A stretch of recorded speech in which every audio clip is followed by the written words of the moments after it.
Mabuhay! Welcome to Backyard Art Gallery Plus Cafe. Kwento, kwela, at kultura. Hi guys! So ngayon pupunta tayo sa Backyard Art Gallery Plus Cafe. Tara na! Sa Bitek Biyahe, walang arte! So ayun guys, nandito na tayo sa Backyard Art Gallery Plus Cafe.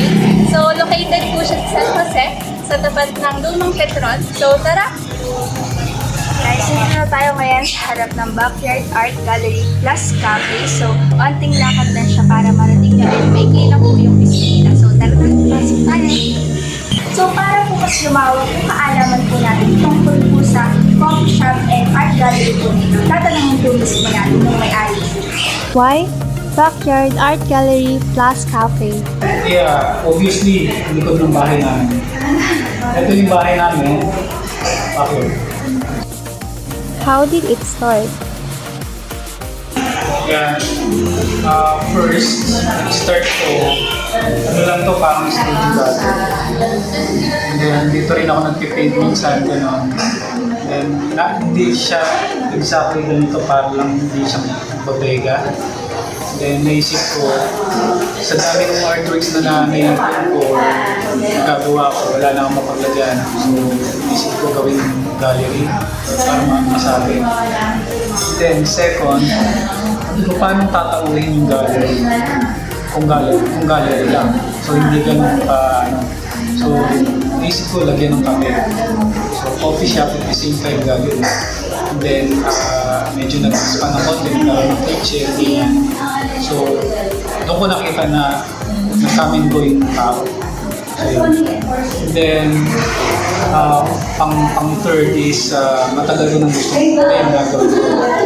Matagal na, way back 10 years ago, gusto ko nang gawin ko. So, ito na yun. Paso na yun. Nagawa na. Did you buy the other paintings or did you get them from friends? Yung mga artist na iba dyan is mga estudyante ko dati, mga winner ko. So, nagtuturo ako dati years ago. Then, mga estudyante ko ako sila. Yung iba, mga bata pa. Ngayon, mga teacher na sila. Okay, professionals na. So, in-invite ko sila to hang their artworks.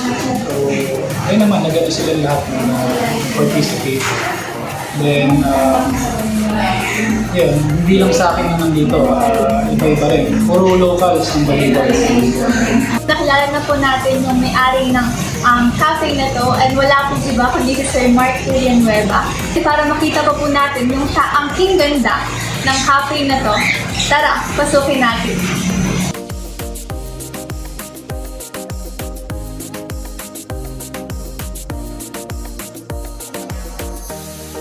Backyard Art Gallery Plus Cafe is just started a month ago, this June 21, 2025. It is a cozy cafe and grabe yung ambience. Plus, sobrang accommodating ng mga staff. Meron silang different artworks. Merong mga paintings, merong mga photographies, and meron ding mga books. So pagpasok po natin dito sa loob ng cafe, makita po natin yung sobrang daming paintings po. And ayan, so may iba't ibang medium po siya. And yung bawat paintings na ito is gawa po ng former student ni Sir Mark. We have here the artwork entitled Minoro. Grabe yung details nito, as in sobrang ganda. Meron din tayong mga paintings na ginamitan ng acrylic, which is the Oceanholic Bukal na ginawa ni Sir Carlo Tobias, the Fractal and Merry Go Nowhere na ginawa ni Sir Christopher Kizon, and the other paintings na nagpapakita po ng culture natin, which is a vendor and a jeepney. So ayun, so dito naman po sa side na makikita natin yung mga paintings po ni Sir Mark. This artwork po is ginamitan ng oil on canvas, and yung tatlo po dito is ginawa noong year 2024 while the other two is this year 2025. So ayan, so ito po, meron pa rin po dito ng mga paintings and ang title po ng paintings na to ay May Pag-asa. So ayan, kung makikita natin parang makakampa siya pero hindi po. And sabi po, yung paintings daw na to is kaya Kaya 3 siya kasi 3 yun. So, dito din po may mga paintings pa. Ayan. Maganda na paintings. Nasa loob na po tayo ng Backyard Art Gallery Plus Cafe po. So dito po is makikita po natin yung portrait po ni Sir Mark Villanueva po, which is makikita din po natin na nagkaroon po siya ng award ang 2025 lang po ng Dangal ng Baliwag po. So dito din po is makikita po natin kung saan po siya nag-aral, which is sa Far Eastern University po, and graduate po siya sa degree na Bachelor in Fine Arts, major in painting po. And then ito po yung ibang example po ng painting niya. And then dito din po, makikita po natin yung painting po ng daddy niya, which is si Tato Villanueva po. And hindi lang po iyan yung mga piname po ng daddy niya. Makikita din po natin dito yung iba po pong paintings na ginawa po ng daddy niya.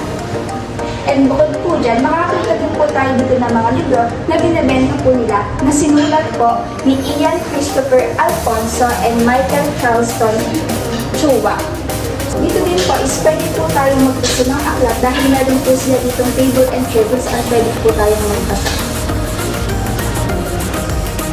Dito din naman po sa pinakababa, makikita po natin yung paintings, painting material na ginamit po ng daddy ni Sir Mark Villanueva. Siyempre, meron din food. Kung anong kinagandaan ng mga artwork, ganun din kinasarap ng mga food. Dito, binigyan kami ng chance para makita kung paano ginagawa yung coffee nila and kung paano niluluto ng mismong may-ari yung mga food na sinuserve nila sa backyard. Kaya trinay namin yung mga bestseller nila, and dito na-amaze talaga kami dahil hindi lang Instagrammable place and magagandang paintings ang meron sila, but they also offered quality and delicious food.